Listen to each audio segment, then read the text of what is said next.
Hello everyone.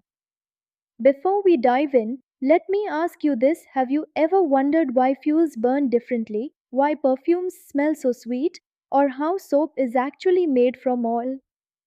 The answer lies in the chemical properties of carbon compounds. Carbon is a master architect in chemistry. It can form four strong covalent bonds and build chains, rings, and complex structures.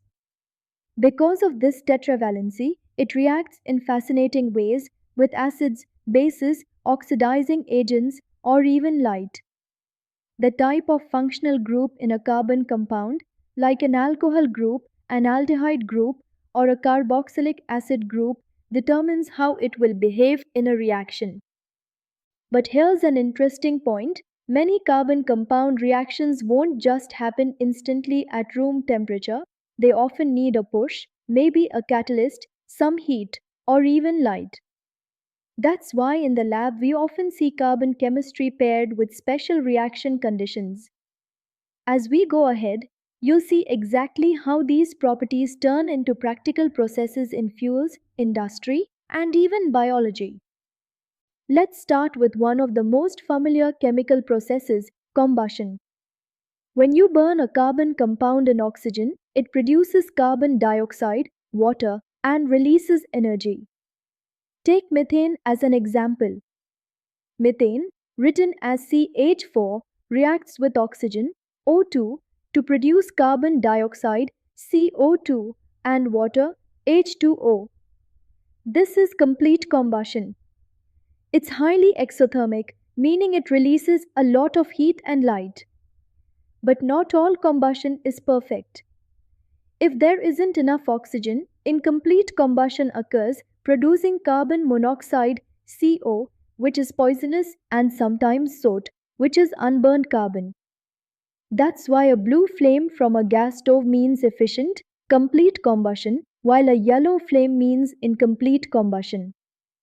Fuels in engines, stoves, and even rockets rely on this principle. Next up, oxidation, a process where oxygen is added or hydrogen is removed from a compound.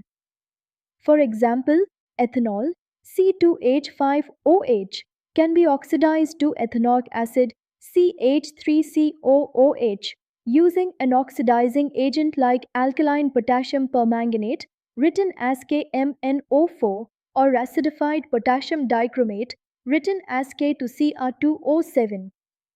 The reaction is ethanol plus oxidizing agent gives ethanoic acid plus water.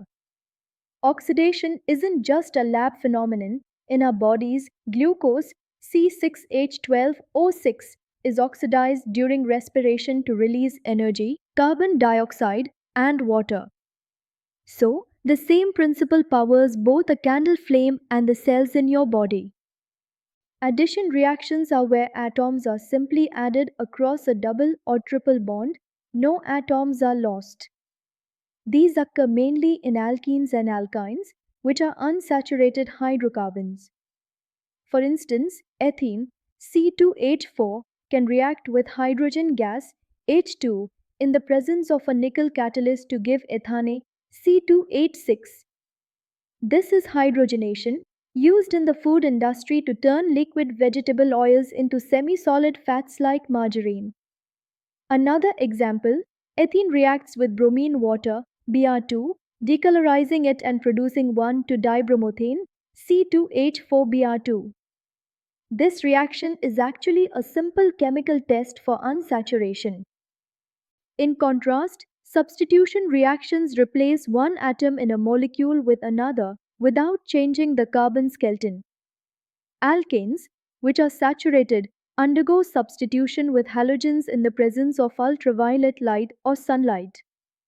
Take methane, CH4, reacting with chlorine gas, Cl2, under sunlight. The products are chloromethane, CH3Cl, and hydrogen chloride, HCl. The reaction proceeds step by step, often through what's called a free radical chain mechanism. This process is important in making halogenated compounds, which have uses from refrigerants to solvents. Now let's talk about the special types of reactions Esterification and saponification. Esterification is when an alcohol reacts with a carboxylic acid in the presence of concentrated sulfuric acid to form an ester and water. For example, ethanol C2H5OH plus ethanoic acid CH3COOH gives ethyl ethanoate CH3COOC2H5 plus water. Esters have sweet, fruity smells and are widely used in perfumes and flavorings. Saponification is basically the reverse, the hydrolysis of an ester in the presence of a base. For example, ethyl ethanoate CH3COOC2H5 reacts with sodium hydroxide NaOH to give ethanol C2H5OH and sodium ethanoate CH3COONA. This is how soap is made from fats and oils. So to wrap up, carbon compounds show a rich chemistry, combustion to release energy, oxidation to transform functional groups, addition to saturate double bonds, and substitution to introduce new atoms. On top of that, esterification and saponification connect chemistry directly to industries like food, cosmetics, and cleaning products. Whether it's powering a rocket, making a perfume, testing for unsaturation in a lab, or manufacturing soap, these same principles apply. I hope this gives you a clear, connected understanding of how the chemical properties of carbon compounds work both in theory and in everyday life. I'll see you in the next session with another exciting concept in science.